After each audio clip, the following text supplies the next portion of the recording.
Let's go over here to Jim, and if you would, please make sure you speak into the mic because we're not getting some of the questions. Thank you. Jim Mutter, Charlotte Observer for Tony.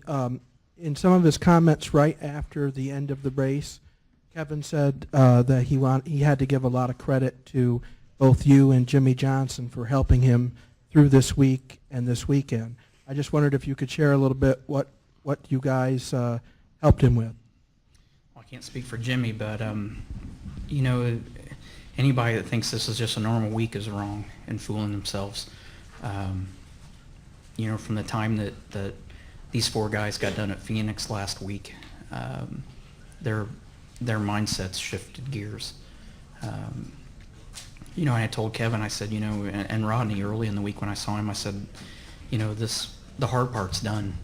The hard part's getting to the dance here and getting in this moment and having this opportunity. You know, the hard part's all the things that could go wrong that are out of our control. Now you go into a weekend like this that you can control, and there's still variables that are out of our control, but it's not taking you out of an opportunity to have this night and to have the opportunity to race for a championship. So, you know, I think it's so easy for everybody involved to, you know, want to do things different this last week, and you know, they want to work harder, they want to try harder, they get so focused on making sure that, like Rodney said, I mean, there wasn't a detail overlooked this week, and there isn't every week, but there were other things in place for tonight that you don't normally have, and you know, the hard part is you got to do the things that got you here in the first place, and not get caught up in the moment, not get out of that rhythm that got you here. So, you know, it was just a reminder to those guys. You know, like I said, when I talked to Rodney and Kevin and Delana, I mean, I told Delana, I said, I don't care what you do the next 2 days, but don't let him think about that race car, that race team, or the fact that we're going to Florida next week. Do something totally different, you know. And you know, they were moving into another new home, and so that was great to have something to keep his mind on something else, because this 7 days is the longest 7 days of your life when you're a driver or a crew chief, when you're on that pit crew, and it's a draining 7 days. You wouldn't think 1 week is, you know, a normal week for all of us flies by and we don't think anything about it, but this 7 days is the longest 7 days of your life when you're in this position. So it's knowing that we're going to have to come down early and start the week early, and that it's going to be a long weekend. So you know, it's just trying to keep him having fun, you know, do something to get his mind off of it, because it's once Wednesday started and we had media day, it's Wednesday through tonight is a long week, and longer than most. So you know, it's taking Monday and Tuesday and, you know, clearing your mind and doing something to have fun, because the rest of the week was long. So you know, and I told these guys after the drivers meeting, and told Kevin when we were riding back to the motorhomes after the meeting was over, it's, you know, our deal in 2011 was a perfect example that no matter what happens, it's not over till it's over. So, you know, no matter if there's a miscue, you got to fight. You got to fight all the way till they drop that checkered. So I'm proud of these guys. I didn't tell them anything they haven't been doing all year, but sometimes going into that last deal, it's nice to just remind them why they're here and why they do what they do.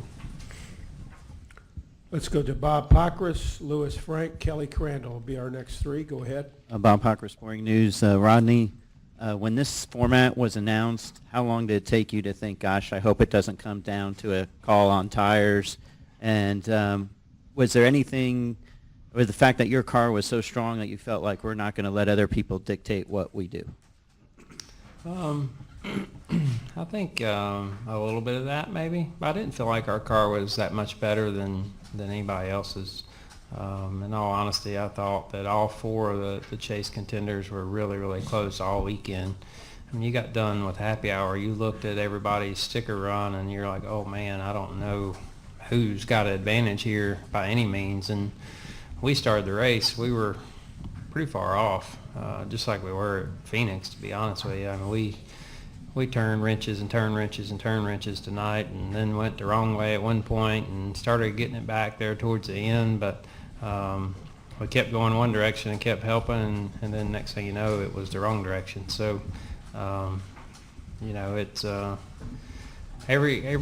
I said this all weekend. You had 4 really good drivers, and you had 4 really good race teams, and any of those guys were deserving and had done a good job and got themselves in a position to win a championship. So, all in all, we just happened to hit it right there at the end.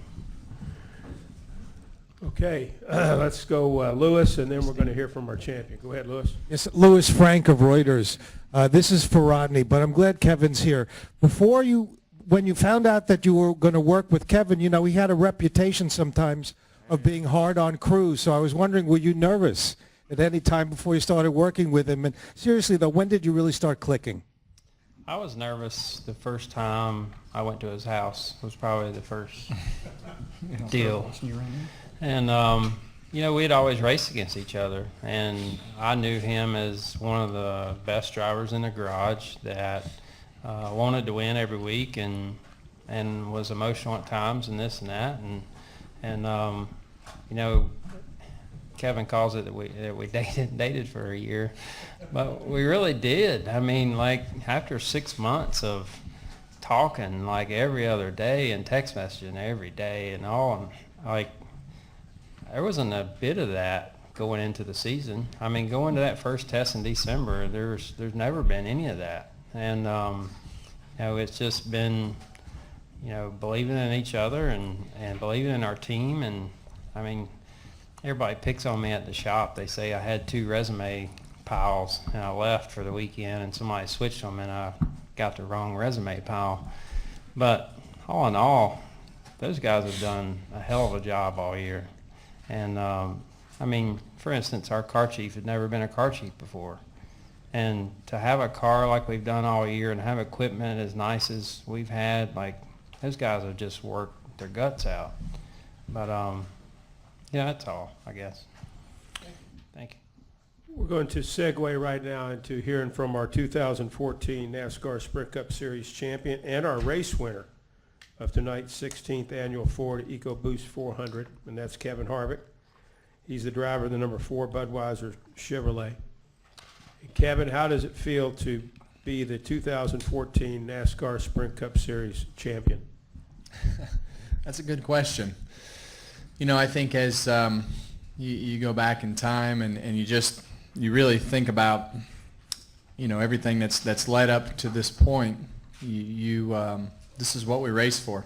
You show up to race for the Sprint Cup Championship trophy. And to be able to come here in our first year with Gene and Tony and Rodney and all these guys on the team, you really have been able to experience something that you don't get to experience very often, just for the fact that, I feel like I've been a part of something that you get to know everybody's name. You get to know, you get to race with your friends. With Tony, I've gotten to know Gene, who's made just a huge financial commitment to this team, and so you get to know all these people. And in the end, it's really about the people. I can drive the car, but these guys have made some bold decisions, whether it be on the pit box tonight, changing the pit crew, whatever it may be. You get to be a part of something from the beginning, and for me, that was what I was looking for, to be a part of something that you could build from day one, and you felt like you knew everything that was going on for the most part, and I got to race with just a good group of guys. So I'm just really proud of everybody at Stewart Haas Racing. They've been just phenomenal, and through this process, they've all been through it. For the most part, our team has not. But a lot of these guys on our team hadn't won a race either. So to come in here and be able to have that experience and guidance and as a driver and I've never really looked at, you've been frustrated in some of the situations, but as we race the cars and experience the situations, I just feel like this format was made for us this year because of the fact that we had to build a new team. We made some mistakes along the way. I don't think any of us ever dreamed of, making all those mistakes in front of the world leading races and the things that we were doing. But in the end, I feel like it all built up to this moment to be able to experience and handle the things that we did today. We'll go back to questions. Kelly, I believe we were with you, and then we'll go over here to Mark Garrow. Go ahead, Kelly. Kelly Crandall from PopularSpeed.com. Mr. Rodney, a lot's been made about the first test that you two attended, how you clicked, how everybody saw the speed that you had. But how much would you attribute the success to this year when you were able actually to, when you left Michael Waltrip Racing, were able to get a jump start on going to Stewart Haas and working on this 2014 package when a lot of teams weren't able to do that? It was definitely a good thing, for sure.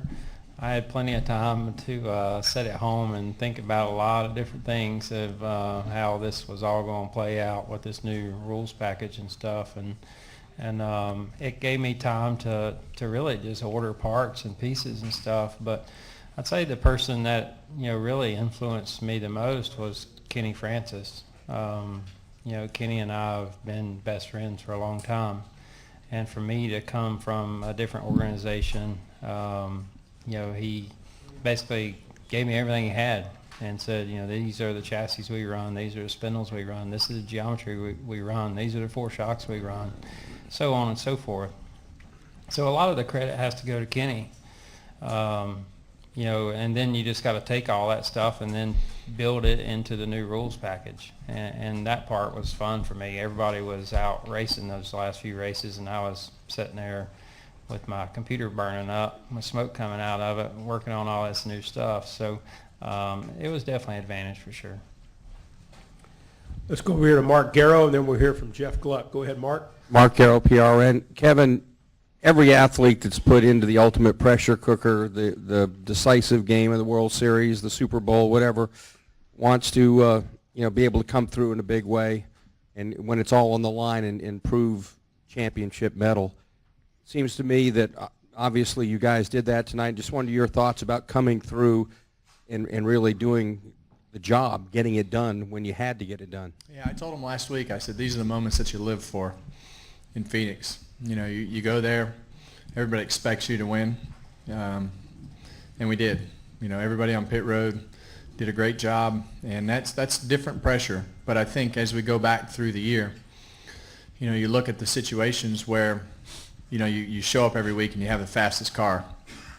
Everybody starts looking at you and picking apart your stuff, and we went through some moments where, Rodney was like, well, this is different, we need to do this or that, and because everybody's paying attention to what we're doing, and for me, it's like, you've never been in that position to where every practice or every qualifying session, and, everybody wants to know what you're doing. So, I think as this week came, Tony was a big part of just kind of, giving me the heads up and saying, all right, bud, this is not going to be like last week. You might be able to go and be prepared to run for a race win, but now you're going to race for a championship, and it's all on the line in one spot.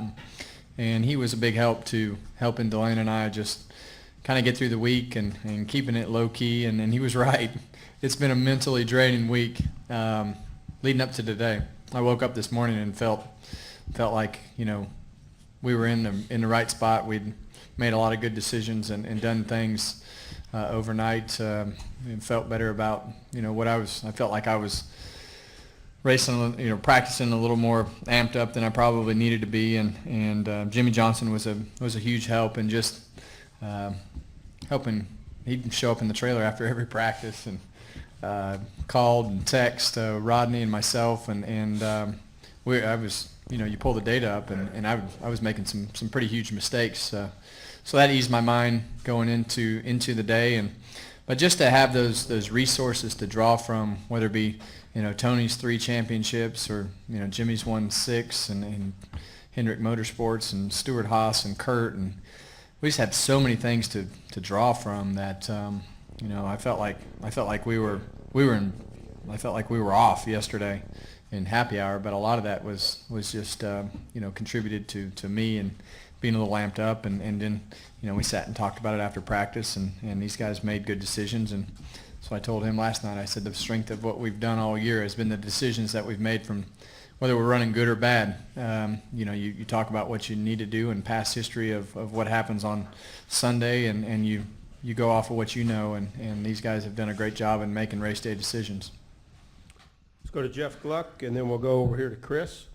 Jeff Gluck from USA Today Sports. For Kevin and Rodney, obviously your decision to join this team has paid off. I mean, it proved to be the right decision, but you were both in places where you could have stayed, and it may be more comfortable to stay there and not take a leap of faith to try something, because this was no sure thing that it was going to work.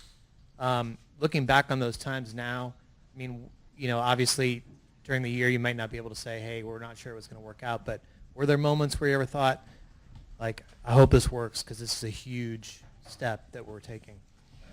I think for me, the moment was leading up to December. I knew once we got to Charlotte that everything was going to be okay.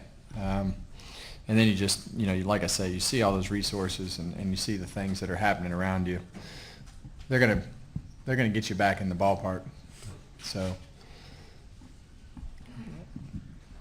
I mean, for me, yeah, it was a big decision. You know, everybody I think in this room seemed like everybody in this room was a part of it for me, but you know, it was hard. And but once that decision was done, it was done. Like I never thought for 1 second that it wasn't going to work. From the time that he and I looked at each other and said, we're going to do this, it was over, you know. And the worst thing you can ever do is tell somebody they're not going to go win a championship somewhere, because they'll do it. Let's go over here to Chris, then we're going to go to Jay Busby, Bob Pockris, and the gentleman right here. Chris Green, South Dade News Leader. Gene and Tony, both times Stewart Haas Racing has won the title, you've had to win the race to do it. What do you think that says about your organization as a whole and going forward? I don't think it's necessarily a testimony to the organization. I just think it shows how tough this series really is. You know, the France family hasn't made bad decisions and got this series where it is by making bad decisions.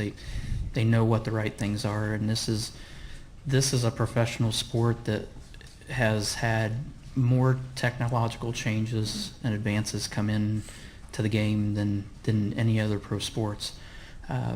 But with that, you have to have a sanctioning body that understands how to take that technology and apply it. And you know, our championship in 11 and this one tonight, I mean, there's similarities, but they're very different in a lot of ways too. And you know, the game has changed between 2011 and 2014. I mean, every stage of this chase has proven to be so difficult. And you know, Ryan Newman, a great friend of me, and he one of the smartest guys I know. I mean, he an engineering major, and he'd be really proud of me right now. And you know, you look at how much percentage-wise each of these races, what that really means to your opportunity, and you factor that into the equation, and then you factor in how many things that you can't control. But then, like Rodney said, things that you do have control over, the ability to do that is what gets you to these situations and scenarios. And you know, Gene has allowed us so many great opportunities and so many. You know, his industry is really, really cool machines that are much smarter than I am, and to see how he has applied that to this race team and the tools that we're allowed to use to make our cars successful. And you know, like Kevin said, we can have the best tools in place, but it takes people too. So it's a very delicate balance and blend of all that. And to have that ability to come to a night like tonight where it comes down to all or nothing, you know, I think that shows the depth that we have in our program and with our people, and having that confidence that when you come to a scenario like this, that we are prepared and that we're ready to go, and that we have good people that no matter their level of experience, whether they've been to the dance before or not, they can rise to the occasion and get the job done. So, you know, that's something I'm really proud of. You know, Gene's allowed us that opportunity to do this, and you know, that's why we're a team up here together. It takes everybody in the organization to do it, and you know, the confidence of everybody sitting up here to work together and make great decisions and put these people in place to do their job.